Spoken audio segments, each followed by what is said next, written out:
Halo Siren Lovers, Korea Utara selalu menampilkan kesan misterius dan sangat rahasia bagi siapapun. Saking misteriusnya, bahkan gak banyak informasi yang bisa diakses mengenai negara ini. Tapi kali ini, kita bakal bongkar 20 fakta unik tentang negara yang suka meluncurkan nuklirnya ini.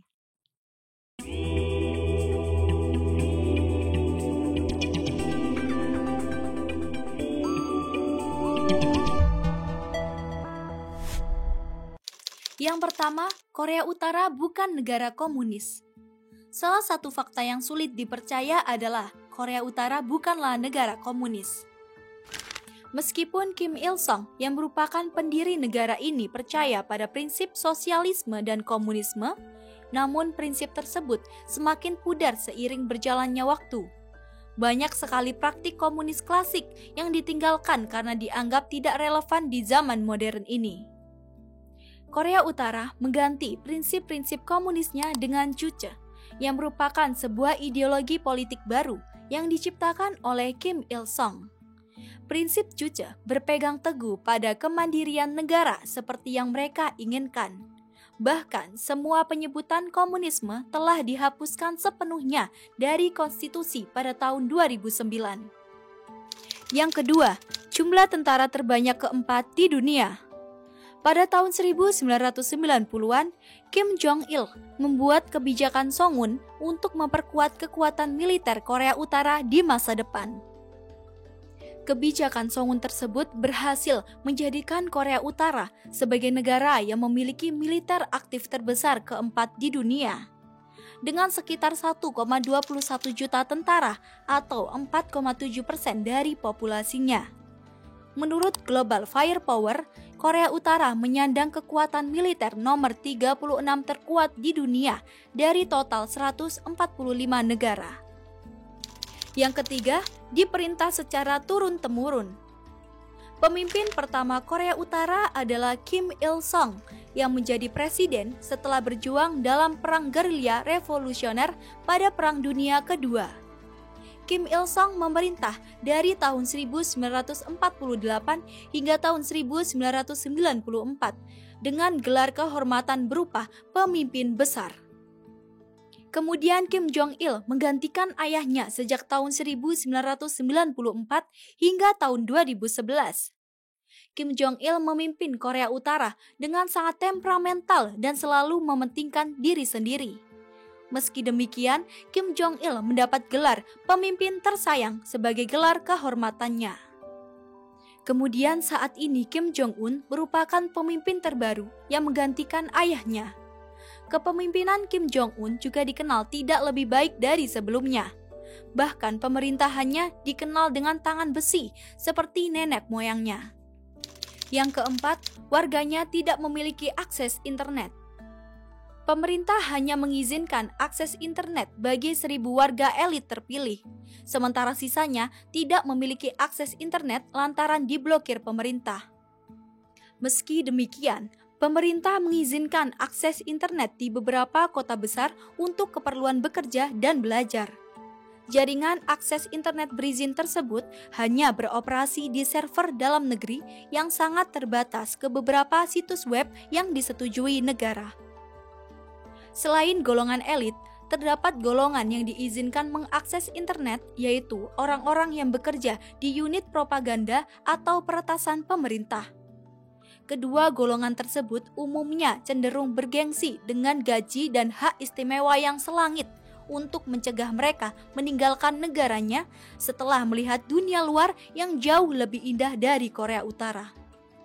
Metro sebagai alat transportasi dan tempat penyimpanan nuklir. Layaknya transportasi metro di kota bekas Uni Soviet yang berperan penting sebagai sistem metro Soviet, maka sistem metro Korea Utara di Pyongyang juga memiliki fungsi yang serupa.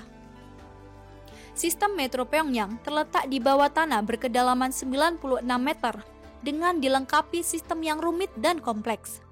Salah satu alasan dari letak metro yang begitu dalam adalah karena setiap stasiun memiliki fungsi ganda, seperti bunker nuklir dan beberapa fungsi vital lainnya. Yang keenam, mempunyai kalendernya sendiri. Bila mayoritas dunia menggunakan kalender Gregorian dengan hitungan Masehi, hal serupa tidak berlaku bagi Korea Utara. Negara yang terkenal kejam ini malah menggunakan kalender yang didasarkan pada kelahiran pemimpin besar Kim Il-sung. Tahun pertama dalam kalender tersebut dimulai pada tahun 1912. Meskipun kalender ini baru diberlakukan pada tahun 1997. Bukannya mempermudah penanggalan, kalender ini justru lebih sulit digunakan bila melakukan penjadwalan secara internasional. Yang ketujuh, hanya ada 4 saluran televisi. Media di Korea Utara dikenal sangat ketat dalam menyajikan informasi bagi warganya. Bahkan seluruh media di Korea Utara sepenuhnya dikelola oleh negara untuk memudahkan pemerintah dalam mengontrol tayangan untuk warga negaranya. Penguasaan media di negara ini juga memudahkan Korea Utara dalam melakukan aksi propagandanya. Diketahui hanya ada 4 saluran televisi yang dapat disaksikan warganya, yaitu Televisi Sentral Korea, Mansudae Television, Televisi Rangnam-san, dan Athletic Television. Yang kedelapan, memiliki program luar angkasa.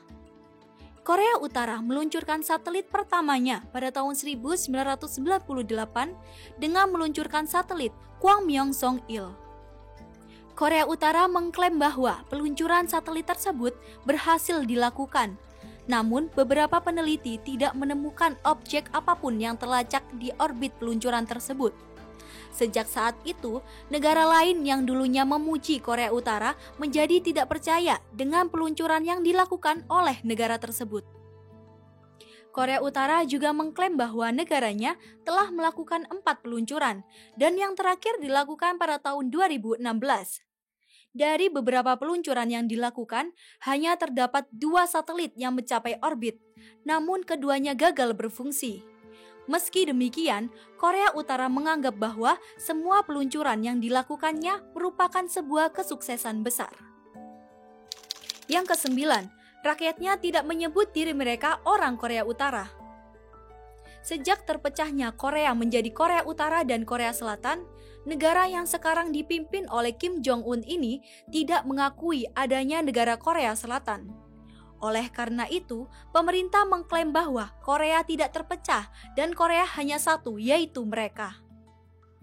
Meskipun mereka hanya menguasai bagian utara semenanjung Korea, namun mereka semua adalah orang Korea. Sementara masyarakat di bagian selatan semenanjung dianggap sebagai warga Korea Utara yang ditindas oleh pemerintah yang tidak sah. Yang ke-10, sering terjadi pemadaman listrik.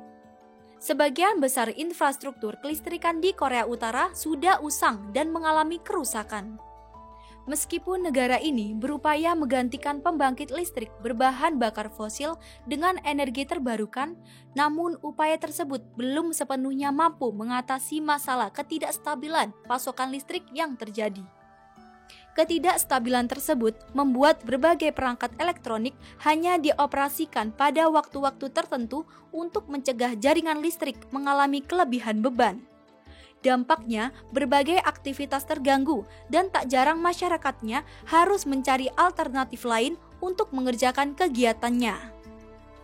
Yang ke-11, wajib militer bagi penduduknya. Jika selama ini kita hanya mengenal wajib militer hanya diterapkan di Korea Selatan, maka anggapan tersebut kurang tepat.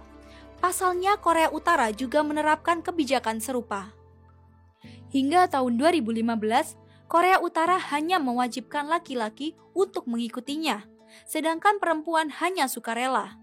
Namun peraturan tersebut berubah pada tahun 2016 yang mengharuskan perempuan untuk mengikuti wajib militer hingga umur 23 tahun. Sementara laki-laki diwajibkan untuk mengikuti wajib militer hingga umur 27 tahun. Yang ke-12, Stadion Pyongyang adalah yang terbesar di dunia. Stadion Mayday atau yang dikenal dengan Stadion Pyongyang ini dibangun pada tahun 1989. Meskipun stadion ini cukup lawas, namun stadion ini dinobatkan sebagai yang terbesar di dunia dengan kapasitas kursi sebanyak 150.000 penonton. Walaupun sangat besar, stadion ini tampaknya jarang digunakan untuk pertandingan berskala internasional. Meski demikian, stadion sering digunakan untuk pertandingan massal tahunan yang diselenggarakan Korea Utara. Pertandingan massal tersebut merupakan sebuah acara yang menampilkan tarian dengan koreografi yang rumit dan pertunjukan senam yang mengesankan. Yang ke-13, negara yang rawan perang. Sejak negara Korea terpecah menjadi Korea Utara dan Korea Selatan, kedua negara tersebut belum damai sepenuhnya. Pecahnya negara Korea menjadi dua bagian ini disebabkan oleh Amerika Serikat yang meminta Rusia untuk membaginya menjadi dua bagian. Saat itu, Rusia yang sepenuhnya menguasai Korea dipaksa membagi negara tersebut menjadi Korea Utara dan Korea Selatan. Kemudian kedua Korea terpecah lantaran perbedaan ideologi. Perang sengit terjadi di kedua belah pihak yang dibantu oleh Amerika Serikat dan Rusia. Setelah perang berkepanjangan, akhirnya kedua Korea sepakat melakukan gencatan senjata. Kemudian kedua Korea tersebut membangun zona DMZ sebagai perbatasannya. Namun zona DMZ tersebut hanya pembatas negara, bukan bermakna damai, karena sejatinya negara ini hanya gencatan senjata dan berpotensi perang di kemudian hari. Yang ke-14, mementingkan pendidikan.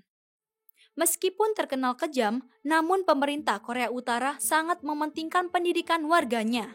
Selain itu, warga Korea Utara juga sangat menghargai status pendidikan. Semakin tinggi pendidikan, maka akan semakin dihargai.